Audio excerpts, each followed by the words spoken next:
시청자 여러분 안녕하십니까? 100년 전 강원도 전역에서 만세운동이 격렬하게 벌어졌고 피해도 컸습니다. 후손들과 함께 역사의 현장을 돌아봤습니다. 김인성 기자입니다. 1919년 4월 4일 시작돼 12명이 숨졌던 양양의 만세운동. 당시 가평리 구장 함홍기 선생은 체포된 지역 지도자 22명을 석방하려며 양양경찰서에서 화로를 집어던지며 항의하다 숨졌습니다. 일본 경찰서장한테 집어던지니까 부리는 화로죠. 그러니까 던지니까 옆에 있던 그 형사가 칼을 빼가지고 양팔을 자르고. 양양 현산공원의 3.1운동 기념비엔 이 내용이 새겨져 있습니다. 양양에서는 4월 3일부터 4월 9일까지 연 7일에 걸쳐 독립만세운동을 전개하다가 함홍기 의사는 경찰서장실에서 피살되고, 하지만 광복 이후 곧이어 터진 한국전쟁은 가족을 평생 어렵게 만들었습니다.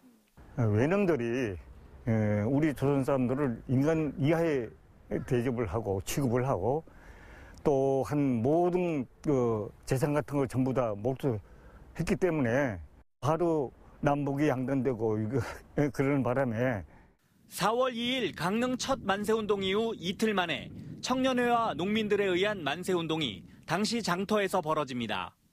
남다천 물을 일로 해서 물이 이제 저 아래로 내려갔어요. 그걸 보수하면서 열을 모여서 이어서 합세가 돼가지고 만세를 불러가면서 내려갔다. 당시 자료가 남아있질 않아 입으로만 전해지다 총독부 기관지 매일신보에 실린 만세운동 지도자들에 대한 판결 기사가 뒤늦게 알려지면서야 빛을 보게 됐습니다. 참 너무나 허무하지요. 허무합니다. 그럴수록 재료를 가지시면 좀 떳떳한 얘기가 될 수 있는데 난 항상 얘기만 듣고 얘기하다 보니까 역시 떳떳지 못해요. 그래서 그 재료가 없는 게 참 너무 억울해요. 치열했던 만세운동은 100년이 지났지만 수많은 독립운동가들의 숭고한 정신을 제대로 밝히고 온전히 기리는 일은 지금부터입니다. MBC 뉴스 김인성입니다. 3.1운동 100주년인 올해 독립운동가들이 다시 주목받고 있습니다. 현재 그에 합당한 대우를 받지 못하고 있는 분들이 많은데요. 철원 출신의 박용만 선생도 그런 독립운동가 중 한 명인데 고향인 철원 지역을 중심으로 그를 기리는 움직임이 본격화되고 있습니다. 이재규 기자가 취재했습니다. 우성 박용만 선생, 1881년 고종 18년에 철원읍 중리에서 태어난 그는 1905년 24살에 미국으로 간 뒤 1913년 한인 최초의 사관학교인 대조선 국민군단을 창설하는 등 무장투쟁에 집중했습니다. 이승만, 안창호 등과 더불어 미국 한인사회의 독립운동을 주도했습니다. 상해 임시정부의 외무총장으로 임명됐지만 노선의 차이로 부임하지는 않았습니다. 1924년 당시 조선총독부 총리인 사이토 마코토를 만난 이유 등으로 친일 의혹을 받다 1928년 의열단원이 쏜 총탄에 맞아 48년 생을 마감했습니다. 하지만 친일 의혹에 대한 증거는 발견되지 않았고 건국 공로를 인정받아 1995년 대한민국 대통령장에 추서됐습니다. 현재 그의 유해가 어디에 어떻게 처리됐는지도 명확치 않은 것이 현실입니다. 그의 고향인 철원에서 그를 기리는 움직임이 생겨났습니다. 철원 독립운동 기념사업회는 지난해 10월 서거 90주기 추도식을 열었습니다. 2016년에는 그의 생가터로 추정되는 곳을 발견해 팻말을 하나 세웠습니다. 고향이 어딘지 철원이 어딘지를 알고 싶어서 우리 기념사업회 회원들하고 같이 찾게 됐습니다. 그래서 2016년 이 자리인 줄 알고 여기다 편말을 세우고 저희가 기념 행사를 자체적으로 매년 갔다가, 하지만 재고증 결과 그의 생가터는 이곳에서 수백 미터 떨어진 곳으로 확인됐습니다. 위대한 독립운동가에게 남은 것은 2미터 남짓의 이 나무 표지목이 전부입니다. 이 나무 표지목은 현재 군부대 안에 있습니다. 군부대 협조로 부대 안에 표지목을 세운 사업회는 부대 이전 시 해당 부지에 독립박물관을 만들 계획입니다. 이와 함께 건국훈장 대통령장을 대한민국장으로 상향시키기 위한 작업도 진행하기로 했습니다. 건국훈장 중에 대한민국장으로 해서 위협에 맞게 맞춰드리는 게 맞지 않을까 해서 제 상신을 지금 요청을 드리려고 그러고 있습니다. 명확한 조사를 통해 독립운동가들이 합당한 대우를 받게 하는 일. 3.1절 100주년인 올해까지도 미완성 상태로 남아 있습니다. MBC 뉴스 이재규입니다. 강원도교육청이 다자녀 가정 학부모 교육비 부담을 줄여주기 위해 입학 준비 물품 구입비 10만 원을 올해 처음 지원합니다. 지원 대상은 도내 초중고 특수학교에 입학하는 다자녀 가정 학생 가운데 셋째 이상 자녀입니다. 도교육청에 따르면 다자녀 학생 3,800여 명이 수혜를 받을 것으로 보입니다. 지원 대상 학생 보호자는 입학하는 학교에 다자녀 학생 교육비 지원 신청서를 제출하면 됩니다.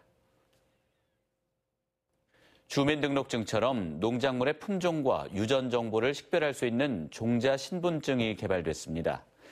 국립식량과학원 고령지 농업연구소는 콩 147종과 메밀 국내외 90종을 대상으로 품종 인식 프로그램을 개발했다고 밝혔습니다.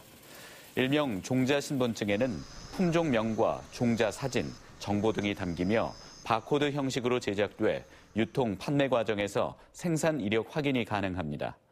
종자 신분증이 확산되면 한 해 4천 건에 이르는 수입 농산물 부정 유통도 줄어들 것으로 기대하고 있습니다. 도내 사립유치원 96곳 가운데 한 곳 유치원이 한국유치원총연합회 개학 연기 투쟁에 동참해 개학을 미룬 것으로 조사됐습니다. 강원도교육청은 오늘까지 동해 지역 1개 유치원이 개학 무기한 연기에 동참하겠다는 뜻을 밝혀 홈페이지에 해당 유치원명을 공개하고 지역교육청 홈페이지를 통해 긴급 돌봄 신청을 받고 있습니다.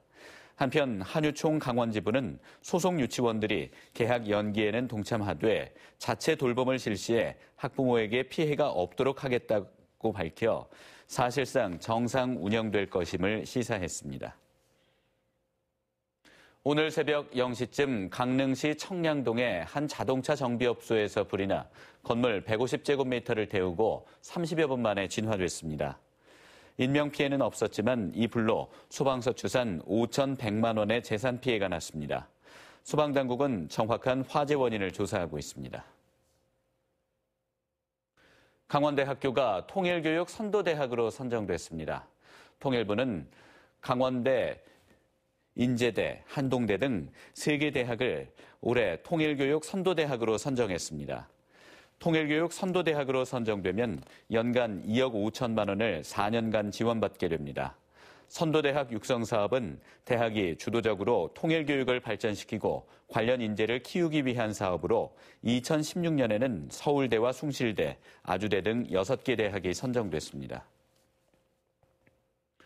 상지대학교가 통일시대를 대비해 통일 전문가 초청 특강을 올해 1학기 교양 과목으로 개설해 눈길을 끌고 있습니다.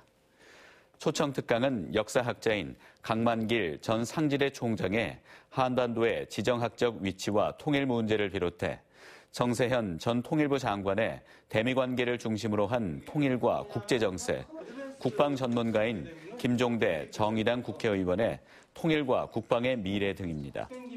또 신정아 방송 다큐멘터리 작가의 코리아 디아스포라 공감하기와 탈북민 해금 연주자인 박성진의 탈북민의 시선으로 본 북한과 남한 그리고 통일 이야기, 김선민 건국대 통일인문학연구단 단장의 분단의 상처 어떻게 극복할 것인가 등의 강의가 이어집니다. 한편 전문가 특강은 3월 7일부터 매주 목요일 오후 6시, 오후 3시 20분부터 본관 5층 강당에서 진행되며 작년에 이어 시민들의 수강도 가능합니다. 강원도 소방본부가 비상구 폐쇄로 인한 화재 피해를 막기 위해 불법행위 신고 포상제를 운영합니다. 신고 대상은 영업 중인 다중이용업소와 대형마트, 백화점 등 대규모 점포, 숙박시설 등입니다. 이상으로 뉴스데스크 강원을 마칩니다. 고맙습니다.